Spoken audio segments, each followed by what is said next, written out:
ഇപ്പൊ അവരുടെ ഗ്രാഫ് നോക്ക്, അവരുടെ തനി സ്വരൂപം പുറത്തു വരാൻ തുടങ്ങി. ഒരിക്കലും അക്സെപ്റ്റബിൾ അല്ല ഇവരുടെ ഈ ഒരു ബിഹേവിയർ. ഇങ്ങനെയൊക്കെ ആൾക്കാർ മാറുമോ? Hello guys, welcome back to our YouTube channel. Guys, നിങ്ങൾ ആദ്യമായിട്ടാണ് എൻ്റെ യൂട്യൂബ് ചാനൽ കാണുന്നതെങ്കിൽ ഒന്ന് സബ്സ്ക്രൈബ് ചെയ്ത് സഹായിക്കുക. അപ്പം നമുക്ക് ഇന്നത്തെ വീഡിയോയിലേക്ക് കിടക്കാം. ഗായ്സ്, ഇതെന്തൊക്കെയാണ് ഈ നടക്കുന്നത്? എത്രാമത്തെ തവണയാണ് ഈ ബിഗ് ബോസ് ഈ ടാസ്ക് ഒക്കെ റദ്ദാക്കുന്നത്? ഞാനിത് പറഞ്ഞ് മടുത്ത്. എത്ര തവണയാണ് ഈ സീസണിൽ ബിഗ് ബോസ് എത്ര എണ്ണം റദ്ദാക്കി കളഞ്ഞു.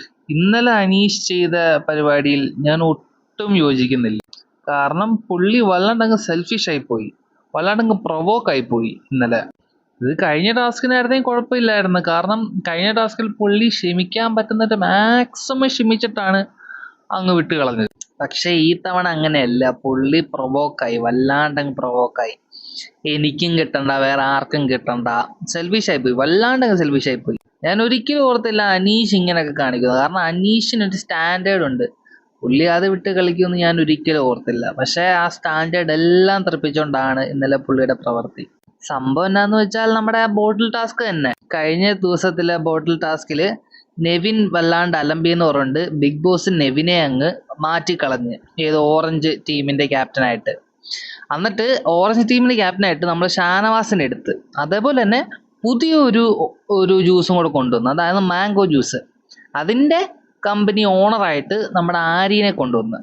അതേപോലെ തന്നെ നമ്മുടെ ക്വാളിറ്റി ചെക്കറിൽ 2 പേരിൽ ആരെങ്കിലും ഒരാൾ മാറ്റാമെന്ന് ബിഗ് ബോസ് പറഞ്ഞ്. അത് കണ്ടസ്റ്റൻസ് ആണ് വോട്ട് ചെയ്ത് തീരുമാനിക്കുന്നത്.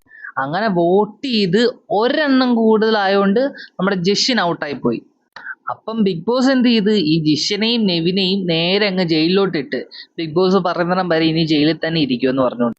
അതെന്തായാലും നല്ല തീരുമാനമായിപ്പോയി. ആ നെവിൻ അവിടെ ഇരുന്നിട്ടുള്ള ജ്യൂസ് എല്ലാം കുടിച്ച് തീർക്കും, അല്ലാണ്ട് വേറെ ഒരു ഉപയോഗവും ഇല്ല അവനെ കൊണ്ട്. ജയിലിൽ ഇരുന്നിട്ടും വലിയ ഇതൊന്നും ഇല്ലായിരുന്നു. കാരണം ബാക്കി ഊളകളൊക്കെ കൊണ്ട് ജയിലിൽ കൊണ്ട് കൊടുക്കുമായിരുന്നു ഇവന്മാർക്ക്. അതിലേക്കൊക്കെ നമുക്ക് പതുക്കെ വരാം. ഇപ്പൊ എന്തായാലും ബാക്കി സംസാരിക്കാം. അപ്പം ക്വാളിറ്റി ചെക്കറിൽ ഇനി ഒരാളെയും കൂടെ കയറ്റണം, നമ്മുടെ ജിഷിൻ പോയാരണം. അപ്പം കണ്ടസ്റ്റൻസ് എല്ലാം ചൂസ് ചെയ്ത് നമ്മുടെ സാബുമാനെയാണ്. സോ നമ്മുടെ ടാസ്ക് ചെയ്തുകൊണ്ടിരിക്കുവായിരുന്നു. അപ്പം അനീഷ് അവിടെ മാന്യമായിട്ടിരുന്ന് ചെയ്തുകൊണ്ടിരിക്കുവായിരുന്നു ടാസ്ക്, നമ്മുടെ ബോട്ടിൽ ഫില്ല് ചെയ്തുകൊണ്ടിരിക്കുവായിരുന്നു. അപ്പോൾ ഉടനെ ആദിലയുടെ കടി എനിക്കറിയാനുള്ളതോട് ചോദിക്കും, അവൾക്ക് എന്നാണ് ഇത്രയും പ്രശ്നമൊന്നും. നിങ്ങൾ ഓർക്കണം, എങ്ങനെ ഇരുന്ന പിള്ളേരായിരുന്നു ആദിലെ നൂറയും. ഇപ്പൊ അവരുടെ ഗ്രാഫ് നോക്ക്, അവരുടെ തനി സ്വരൂപം പുറത്തു വരാൻ തുടങ്ങി. ഒരിക്കലും അക്സെപ്റ്റബിൾ അല്ല ഇവരുടെ ഈ ഒരു ബിഹേവിയർ. ഇങ്ങനെയൊക്കെ ആൾക്കാർ മാറുമോ? പ്രത്യേകിച്ച് എടുത്തു പറയാനുള്ളത് ആ ആദിലയാണ്. അവളങ്ങ് വെറുപ്പിച്ചങ്ങ് മനുഷ്യനെ പണ്ടാരടങ്ങിപ്പിക്കും. അപ്പൊ നമ്മുടെ അനീഷ് അത് ചെയ്തുകൊണ്ടിരിക്കുവായിരുന്നു. അപ്പം ആദില വന്നിട്ട് ചൊറിയാൻ തുടങ്ങി. അതിന്റെ കൂടെ തന്നെ നമ്മുടെ നൂറയും കൂടെ വന്ന് കൂടുതൽ ചൊറിയാൻ തുടങ്ങി. പുള്ളിക്കാരൻ ചെയ്തുകൊണ്ടിരുന്ന വെള്ളത്തിൽ നൂറ കൈയിട്ടങ്ങ് ഇളക്കാൻ തുടങ്ങി. ഇതൊക്കെ കണ്ടിട്ട് അനീഷ് അങ്ങോട്ട് കലി വന്നിട്ട് അനീഷ് തവിയെടുത്ത് വെള്ളം കോരി അങ്ങ് നോറയുടെ ദേഹത്ത് അങ്ങ് ഒഴിക്കാൻ തുടങ്ങി. അത് 2-3 തവണ ഒഴിച്ച്. അപ്പൊ ഇതൊക്കെ കണ്ടിട്ട് നമ്മുടെ ആദില വെറുതെ ഇരിക്കും തോന്നുന്നുണ്ടോ? ആതിരയ്ക്ക് അങ്ങോട്ട് കലിപ്പേറിയിട്ട് ആ കുപ്പിയൊക്കെ തട്ടി മാറ്റിയിട്ട് ആ വെള്ളം ഫുൾ അങ്ങ് അമർത്തി കളഞ്ഞു. ഇതേപോലത്തെ ഒരു ചൊറിച്ചിയും തന്നെ എനിക്ക് പറയാൻ തരുന്നുള്ളൂ. കാരണം ഇങ്ങനെയൊക്കെ ആൾക്കാരെ വെറുപ്പിക്കും. അപ്പൊ അതൊക്കെ കഴിഞ്ഞിട്ട് നമ്മളെ ക്വാളിറ്റി ചെക്കിങ്ങിൽ കൊടുത്ത് അവിടെ വെച്ചാണ് വലിയ നാടകം നടക്കുന്നത്. കാരണം ക്വാളിറ്റി ചെക്ക് ചെയ്യാൻ നേരത്ത് നമ്മുടെ അനീഷിന്റെ ഒരു ബോട്ടിലിൽ ഒരു മുടി കണ്ട്. ആ മുടി കണ്ടോടെ അനീഷിന്റെ എല്ലാ ബോട്ടിലും അങ്ങ് റിജക്ട് ചെയ്ത് വിട്ടു. സത്യം പറഞ്ഞാൽ അതല്ലേ ചെയ്യണ്ടേ? കാരണം ഒരു ബോട്ടിൽ മുടി കണ്ട കാരണം അത് എല്ലാ ബോട്ടിലിനും എഫക്ട് ചെയ്യും. കാരണം ഇതെല്ലാം ഒരു സോഴ്സിൽ നിന്നല്ലേ വരുന്നത്. അത് അനീഷിന് അങ്ങോട്ട് ഇഷ്ടപ്പെടത്തില്ല. അനീഷ് അങ്ങ് ന്യായീകരിക്കാൻ തുടങ്ങി. അത് ഒരു ബോട്ടിലല്ലേ ഉള്ളൂ, അത് ബോട്ടേന്ന് വെക്ക്, അങ്ങനെയൊക്കെ പറയാൻ തുടങ്ങി. ആ ചെക്കേഴ്സ് ഒരു രീതിയിലും അടുക്കുന്നില്ല എന്ന് കണ്ടോടെ അനീഷ് എന്ത് ചെയ്തു? അനീഷ് എല്ലാം കൂടെ അവിടെ ആ ബാക്കിയുള്ള ജ്യൂസുകളെല്ലാം കൂടെ അങ്ങ് അടിച്ച് തെറിപ്പിച്ച്, ഇന്നലത്തെ പോലെ തന്നെ അടുപ്പിച്ച് തെറിപ്പിച്ചത് മാത്രമല്ല, ഈ താഴെ വീണ ബോട്ടിലെല്ലാം ചവിട്ടി പൊട്ടിക്കുകയും ചെയ്ത്. കാരണം ഇനി ചെക്ക് ചെയ്തെന്ന് പറഞ്ഞുകൊണ്ട്. ഈ ഒരു പ്രവൃത്തി ഒരിക്കലും ന്യായീകരിക്കാൻ പറ്റത്തില്ല. കാരണം അനീഷ് ചെയ്ത് വളരെ തെറ്റാണ്.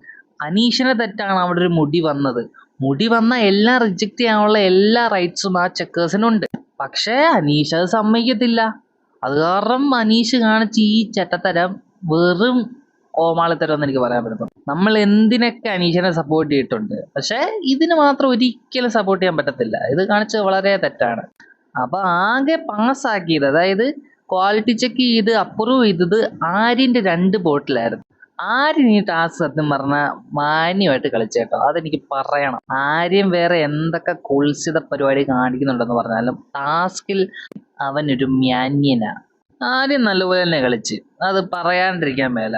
അവനെ എന്തൊക്കെ നമ്മൾ കുറ്റപ്പെടുത്തിയാലും നല്ലത് കണ്ട നല്ലത് എന്ന് തന്നെ പറയണം. അതല്ല ട്വിസ്റ്റ്, അവസാനം ബിഗ് ബോസ് പാസ്സാക്കിയ 2 ബോട്ടിൽ കാണിക്കാൻ പറഞ്ഞപ്പം അതിൽ ഒരു ബോട്ടിൽ മാത്രമേ കാണാനുള്ളൂ, മറ്റേ ബോട്ടിൽ കാണാനില്ല. അതായത് വേറെ ബോട്ടിലാണ് എടുത്ത് വെച്ചേക്കുന്നത്, ഒരെണ്ണം മാത്രമേ പാസ്സാക്കിയതുള്ളൂ. അത് സത്യം പറഞ്ഞാൽ ഫുൾ ഉത്തരവാദിത്തം ആര്യനും ജിസയിലും തന്നെ ഏറ്റെടുക്കണം. കാരണം ആ അനീഷ് തട്ടിത്തെറിപ്പിക്കുന്നതിനിടയ്ക്ക് ഈ പാസ്സാക്കിയ 2 എണ്ണവും ഷാനവാസ് എടുത്ത് ജിസയിലേക്ക് കൊടുത്ത്, ജിസയിൽ അതെടുത്ത് ആര്യൻ്റെ കൊടുത്ത്, ആര്യനാണ് അത് നെവിൻ എങ്ങാണ്ട് കൊണ്ട് കൊടുക്കുക എങ്ങാണ്ട് ചെയ്തത്. അപ്പം അത് ആര്യൻ്റെ ഉത്തരവാദിത്വം തന്നെയാണ്. അപ്പം പാസ്സാക്കി വിട്ട 2 ബോർഡും ഇല്ലാത്തതുകൊണ്ട് അത് അക്സെപ്റ്റ് ചെയ്യാൻ പറ്റത്തില്ല. അപ്പം ഈ ഒരു ടാസ്കും ബിഗ് ബോസ് റദ്ദാക്കി. ഈ ഒരു ജ്യൂസ് ഫാക്ടറി ടാസ്കിൽ ഒരാൾക്കും ഒരു കോയിൻ പോലും കിട്ടിയില്ല. കോയിൻ ഉണ്ടായിരുന്നെങ്കിൽ ഇവന്മാർക്കൊക്കെ നല്ല അന്തസ്സായിട്ട് നോമിനേഷനിൽ നിന്ന് ഫ്രീ ആവായിരുന്നു. പക്ഷെ അത് കിട്ടിയില്ല, അത് ഇവന്മാരുടെ തന്നെ കയ്യിരിപ്പ് കൊണ്ട് തന്നെ. അപ്പൊ ഇങ്ങനെയൊക്കെയാണ് ഈ സീസൺ പൊക്കോണ്ടിരിക്കുന്നത്. ടാസ്കുകൾ ഒന്നും കംപ്ലീറ്റ് ആക്കത്തില്ല, അവസാനം ബിഗ് ബോസ് ഒന്ന് റദ്ദാക്കും, അത് തന്നെ കണ്ടിന്യൂ ചെയ്തോണ്ടിരിക്കുക. ഇങ്ങനെ തന്നെ പോവാണെങ്കിൽ ഒരു പിടുത്തവും ഇല്ല, ഇനി എങ്ങനെ മുന്നോട്ട് പോവോ എന്തോ. അപ്പൊ നിങ്ങൾക്ക് എന്താണ് തോന്നുന്നത് ഇന്നലത്തെ ആ ഒരു ടാസ്കിനെ പറ്റി, അനീഷിന്റെ പെർഫോമൻസിനെ പറ്റി? കമന്റ് ചെയ്യുക. അപ്പം കൂടുതൽ വീഡിയോസിനായി സബ്സ്ക്രൈബ് ചെയ്യുക. See you in the next update.